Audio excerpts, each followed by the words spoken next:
안녕하세요. 백두산 금융연구소의 백두산입니다. 11월 9일 토요일 아침 8시 2분입니다. 본 영상으로 월요일 아침 영상 대체하겠습니다. 월요일 아침에 영상 녹화 쉬고 월요일 저녁에 뵙겠습니다. 미국과 유럽 증시는 계속해서 트럼프 트레이딩의 영향을 잔잔하게 받고 있다라 생각하시면 됩니다. 트럼프 트레이딩이 예전에는 이제 급격하게 충격적으로 막 큰 변동성을 동반하면서 정신없게 진행이 됐다면은 이제는 차분함을 되찾으면서도 어쨌든 트럼프 트레이딩이라는 그런 큰 흐름은 계속해서 가고 있는, 계속해서 트럼프 트레이딩에 영향을 미치고 있는 그런 상황이다 볼 수가 있겠습니다. 단지 변동성이 줄어들어서 차분해졌을 뿐이죠. 이런 상황이고요. 어젯밤은 뭐 특별한 이슈는 없었던 가운데, 그죠? FOMC 회의도 지금 특별한 영향 잘 안 미치고 있죠, 그죠? 왜냐하면 앞으로 금리나 경로를 밝히지 않았기 때문에 FOMC도 특별한 영향 없고, 그래서 그냥 계속해서 미국은 이제 다음 차기 대통령 트럼프에 대한 기대감, 그죠? 경제 성장에 대한 기대감으로 계속해서 신고가 랠리를 이어나가고 있고요. 나머지 국가들은 이제 트럼프에 대해서 피해를 받을 수 있다. 뭐 이런 국가들은 조금 좀 서운한 모습을 좀 보이기도 합니다. 어제 유럽 증시 하락 마감했는데 유럽 증시 하락에는 이제 중국의 부양책이 좀 예상보다 중국의 부양책이 예상에 미치지 못했다라는 실망감과 또 그리고 독일의 정치적 불확실성이 조금 영향을 미쳤습니다. 안 좋게 영향을 미쳤죠. 참고적으로 알아두세요. 독일 총선무도 돌입했다라고 합니다.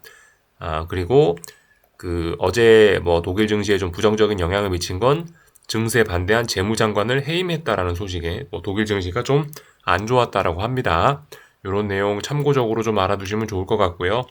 독일 증시 조금 요즘에 좀 부진하다. 트럼프 당선된 이후로 좀 흐름이 좀 부진하다. 그렇다라고 해서 이게 심각하게 아래쪽으로 당장 막 대폭 나간다 그런 것도 아니고 그런 상황입니다. 조금 좀 혼조해졌죠.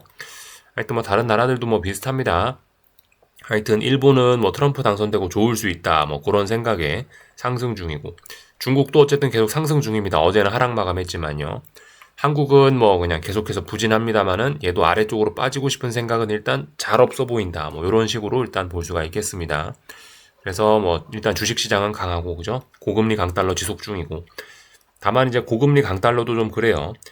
이게 흐름이 매우 둔화가 됐거든요. 고금리 강달러가 하도 오래 지속되다 보니까 흐름이 둔화가 돼가지고 야, 이 정도 흐름이면은 이제 약달러, 약달러에서 이제 약달러와 금리가 좀 낮아지는, 금리가 안정되는, 금리가 하락 전환하는 그런 전환도, 변곡도 기대할 수 있지 않겠냐 싶지만 아직 구체적인 신호는 나오진 않았습니다. 하여튼 그런 상황이에요. 그래서 지금 잠깐 내용들 보시면요. 일단 주식 시장은 지난번에 막 불안해갖고 피어 쪽까지 갔었다가 다시 그리드까지 올라오면서 많이 회복이 되고 있죠. 어쨌든 지금 단기적으로 봤을 때 중기적, 장기적인 관점에서 봤을 때 주식은 좀 비쌀 수 있다고요. 이번 주에 뭐 이런저런 이야기들을 좀 드리긴 했었는데 뭐 예를 들면 이런 것들을 보시면 그렇습니다. S&P 퍼인데요. 22를 넘어섰습니다. 이제 S&P 지수 퍼입니다. 보통 그죠? 이쪽이 언제냐면 2000년 IT 버블 때 24 가까이 갔었고요. 그리고 2020년 코로나 버블 왔을 때 한 24 가까이 갔었습니다. 그러니까 대략적으로 22에서 24 사이로 가면은 이 좀 고평가 논란이 아니고 고평가에 대한 좀 부담이 확실히 좀 작용을 하는 게 이 정도 가격대죠. 근데 일단 22를 넘어섰습니다. 싸지는 않습니다. 분명히 비쌉니다. 근데 더 비싸질 여지가 있죠. 역사적인 이런 관점으로 봐도요. 더 비싸질 수도 있다 생각하시면 되겠고요. 그리고 비싸다고 해서 반드시 이게 주식이 하락 전환을 반드시 하는 건 아니거든요. 그죠? 더 비싸지는 옵션도 있습니다. 이런 단기적인 기술적인 측면이나 심리적인 측면을 보면 단기적으로 충분히 더 비싸질 수 있는 그런 가능성이 좀 많이 있습니다. 그렇기 때문에 이런 점들 좀 잘 보자 말씀을 좀 드려봤습니다. 그리드에서 익스트림 그리드까지 아직 계기판이 더 올라갈 수 있고요. 그죠? 요런 모습들 보실 수가 있고 어제 말씀드렸다시피 그죠? 이게 절대적인 건 아닌데 대충 이제 참고적으로 이런 건 참고적으로 활용하셔야 되겠죠.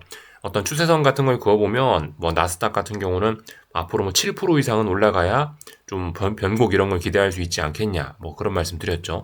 S&P 지수도 뭐 최소한 한 뭐 3% 이상 한 거의 뭐 6,200 가까이는 올라가야 6,180 뭐 이 정도나 그죠? 아니면 뭐 6,200 정도까지는 올라가야 좀 저항이 있다. 뭐 이런 식으로 말씀을 좀 드려봤습니다. 물론 이제 저거는 절대적인 건 아니에요. 참고하세요. 그 전에 꺾일 수도 있고 저걸 넘어갈 수도 있고 어떤 이거는 참고할 수 있는 하나의 매매에 참고할 수 있는 지표일 뿐이지 저까지 간다. 뭐 혹은 뭐 저기서 가서 나는 하방 베팅을 한다. 그런 직접적인 매매의 어떤 뭐 매매 계획을 세우거나 예측하는 데는 사용을 할 수 없는 그런 가벼운 지표입니다. 전반적인 내용들 봤고요. 어젯밤에 경제 지표 하나 발표됐거든요. 미시간 지표들 뭐 시장에 별로 영향을 안 미쳤다 싶습니다. 그래서 그냥 이거 패스할게요. 하여튼 지표 발표 하나 됐습니다.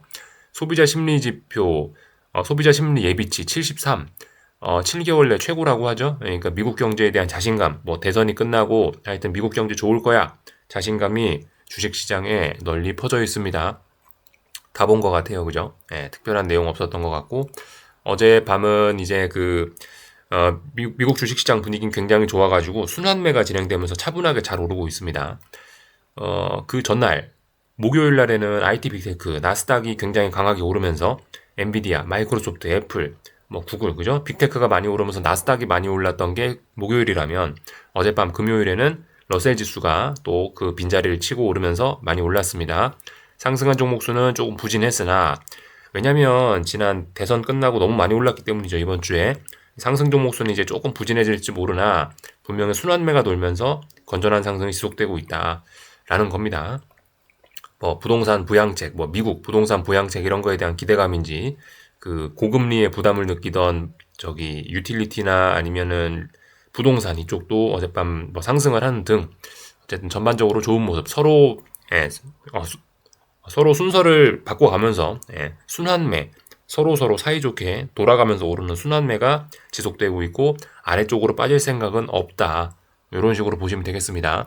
그래서 일단 이런 것들이 일단 이런 미국 증시에 일단 긍정적인 어쨌든 뭐 당장 우리나라에 뭐 지금 미국 경제가 좋아지는 게 당장 우리나라에 뭐 큰 도움이 안 될지는 몰라도 최소한 우리나라의 뭐 미국 경제의 성장이 안 좋게 작용하지는 않을 거 아닙니까? 어쨌든 콩고물이 떨어지겠죠. 그러니까 어쨌든 이 미국 주식이 좋다라는 거는 전반적으로 일단 주식시장은 좀 긍정적으로 봐야 되지 않겠냐라는 이제 그런 생각을 이제 저는 그래서 갖고 있습니다. 그 기술적인 이야기는 특별히 할 게 없는 것 같아요. 왜냐하면 뭐 신고가 랠리 중이니까 딱히 뭐 저항도 없고 그렇기 때문에 이거 뭐 딱히 드릴 이야기 없습니다. 그냥 잘 올라가고 있다. 이거 한마디면 됩니다. 뭐 조금 뭐 자세히 뭐 이야기할 게 있다면 어제 말씀드렸던 게 60일선 처음으로 터치했기 때문에 60일선은 이런 반등 나올 수 있다. 그런 이야기를 드렸는데요. 다만 어젯밤에 조금 좀 찜찜한 부분이 있습니다. 이게 지금 보시는 게 나스닥 30분봉인데요. 지금까지 60일선을 쭉 잘 타고 올라오다가 처음으로 터치를 했는데 이 처음으로 터치를 했으면 반응이 어때야 됩니까? 반응이 폭발적이어야 됩니다. 톡 터치하는 순간 강하게 반등이 톡 튀어 올라와야 되는데 이거는 반등이 매우 약합니다. 그렇기 때문에 지금 일단 이 모습은 뭐냐면은 단기적으로 너무 급하게 한 2, 3거래일 연속으로 폭등을 했기 때문에 이것은 자칫 잘못하면은 뭐 살짝 아래쪽으로 한번 흔들릴 수도 있는 그런 가능성을 좀 약간 조정이 좀 깊어질 수 있다라는 가능성은 좀 열어놔야 되는 겁니다. 60일선 터치하면 보통 톡 튀어 올라가는 게 일반적인데 이번엔 지금까지 상승률이 너무 강해서 그런지 이런 모습이면 아마 여기 있는 밑에 있는 파란색 선까지는 눌림이 있을 수도 있지 않을까 라는 생각이 좀 들긴 합니다. 어쨌든 근데 뭐 이런 조정이 나오냐 안 나오냐는 뭐 중요한 게 아니고 일단 중요한 건 흐름 자체는 위쪽으로 잘 올라가고 있다 이겁니다. 단기 급등 피로감이 좀 너무 강하구나 이런 거를 우리가 어젯밤 살짝 느낄 수 있었지만 어쨌든 잘 올라가고 있다. 러셀 지수도 잘 올라가고 있다. 뭐 그런 거고요. 채권 시장입니다. 30년물 선물 보고 계신데요. 일단 어젯밤에 드디어 그 말씀드렸죠. 그죠? 지금 노트북으로 녹화를 하기 때문에 이 평상시에는 이 진한 오렌지색 선 그걸로 표현이 됐었는데 지금은 이제 보라색으로 좀 색깔이 바뀌었습니다만은 이게 일봉 5일선이라고요. 5일선 위에 본격적으로 올라탔습니다. 이렇게 차분하게 올라탔던 적이 없어요. 지금 보시면요. 지금 보시면 요때 이후로 한 10월 중순 이후로 다시 오래간만에 5일선 위로 올라타는 모습입니다. 위에서 잘 버티고 있어요. 그러니까 이제는 어떤 전환 가능성 등을 염두를 해두고 어쨌든 조금 이제 공격적으로 하실 분들은 눌림시 매수 전략 해볼 수 있지 않겠나 싶습니다. 눌림시 매수의 한계는 개인적으로 가장 바람직한 거는 다시 이제 그저 5일선을 안 깨는 게 가장 좋지만 좀 많이 내려온다면 아마 이 정도까지도 좀 내려올 수 있지 않을까. 대략적으로 여기 파란색 선까지 내려올 수 있지 않을까 라는 생각을 일단 좀 해봅니다. 그래서 일단 채권 다음 주부터 한번 모아가 볼까? 이런 생각이 좀 듭니다. 근데 차분히 눌림시 매수 개념으로 생각 중입니다. 10년물 선물 10년물 선물 30분봉인데 같은 생각입니다. 적게 빠지는 게 가장 좋지만 많이 빠진다면 이 정도까지도 빠질 수 있다라는 생각을 갖고 일단 볼 예정입니다. 이런저런 내용들을 다 봤고요. 어젯밤에도 보시면은 그 달러 강세가 지속이 됐습니다. 달러 강세가 어마어마하네요. 계속해서 달러 강세 진행 중이다. 굳이 뭐 분봉 이런 거 안 봐도 달러 강세가 지속 중이고, 달러 강세로 인해서 원자재들은 이제 부진한 흐름을 보였습니다. 그래서 어젯밤 구리 가격은 더 떨어져 갖고 2% 넘게 떨어졌고요. 어쨌든 근데 큰 방향성은 아직까지는 좀 애매합니다. 이 방향성이 일단 아직까지 박스권입니다. 그래서 지금 보시면 삼각 수렴형이죠. 삼각 수렴형. 요렇게 고점과 고점, 저점과 저점, 이렇게 좁아지는 삼각 수렴형 나타나고 있습니다. 방향성 잘 모르겠습니다. 근데 어쨌든 분위기가 좋다고 하니까 구리 가격도 올라가지 않겠어? 중국 증시가 아직 짱짱하니까 구리 가격 조금 더 올라갈 수 있지 좀 더 올라갈 수 있지 않겠나라는 생각을 해봅니다. 국제유가인데요. 국제유가는 일단 어젯밤에 하락으로 좀 전환하는 강한 매도세가 나왔다라고 보여집니다. 한동안 상승 탄력이 둔화가 됐었고, 그죠? 상승 탄력이 둔화가 됐었고, 어젯밤에는 중요한 자리를 붕괴시키는 의미 있는 매도세를 한번 보여줬다라는 생각이 들고요. 반등시 매도 전략 생각하시면 될 것 같습니다. 이런 식으로 어젯밤 원자재들이 좀 부진을 했던 것이, 달러 강세 등으로 인해 원자재가 부진했던 것이 어젯밤 금리 하락, 금리 안정에 좀 한몫을 하지 않았나라는 생각이 듭니다. 금리가 좀 안정되면서 어제는 러셀 지수가 올라간 게 아닌가라는 생각까지 좀 해봅니다. 전반적인 내용을 다 봤고요. 하여튼 뭐 금값은 계속해서 일단 좀 부진합니다. 단기적으로 이런 모습들 다 확인을 했고요. 한국 증시는 뭐 어제 저녁에 뭐 열심히 말씀드려가지고 뭐 다른 거 특별히 드릴 이야기는 없는 것 같습니다. 하여튼 중요한 자리에 와 있고요. 뭐 풋옵션만 안 살아나면 일단 괜찮다라는 생각을 일단 가지고 일단 그렇게 좀 지켜보고 있습니다. 근데 뭐 지금 당장 뭐 풋옵션이 살아난다라는 뭐 그런 일단 뭐 그런 모습은 없기 때문에 풋옵션들이 대부분 이제 이렇게 쭉쭉쭉쭉 지금 풋옵션들이 살아난다라는 그런 모습보다 이렇게 쭉쭉쭉 잘 죽고 있기 때문에 일단 아직까지 뭐 당장 여기서 추세적인 어떤 폭락을 기대하기는 좀 어렵지 않겠냐. 그리고 지금 이제 풋옵션이 저항 부근에 와 있는데 어젯밤에 말씀드렸다시피 그죠? 미국 증시에서 특별한 악재만 나타나지 않으면 괜찮다. 근데 어젯밤에 뭐 특별한 악재 나타나지 않았죠. 그렇다면 또 풋옵션이 또 살살살살 또 뭐 죽어 내려갈 수 있습니다.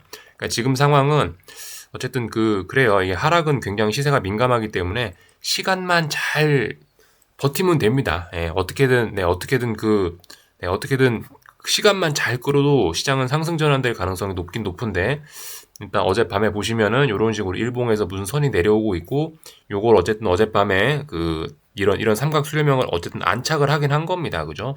물론 이 정도로는 안착이라 하긴 좀 뭐하지만, 이제 이 저항을 딛고, 이제 이 지지선을 딛고 좀 양봉을 좀 보여줄 때가 되긴 됐는데, 어젯밤 특별한 뭐 악재는 없었기 때문에 일단은 그렇다면 뭐 한국 증시도 좀 좋게 보는 게 어떤지 이런 생각을 말씀드려봤습니다. 일단 계속해서 미국 증시가 신고가 랠리를 펼치고 있는데 한국 증시만 풋옵션이 대박이 날 수가 없잖아요, 그죠? 그런 점들을 고려해봤을 때 일단 긍정적으로 보자. 상승 탄력은 지금 이제 사실 코스피 같은 게 이제서야 막 상승으로 전환 될랑말랑하는 그런 순간이기 때문에 우리가 지금 큰 상승 탄력을 기대할 수는 없는 게 자연스러운 모습이긴 합니다. 지금은 깝깝한 구간이나 어쨌든 그래서 지금은 뭐 약간 뭐 주식을 모아가는 그런 구간이 아닌가. 일단 좀 전반적으로 긍정적으로 본다라는 이야기를 드려봤습니다. 여기까지 하겠습니다. 즐거운 주말들 보내시고요. 월요일 날 저녁에 뵙겠습니다. 여기서 마치겠습니다.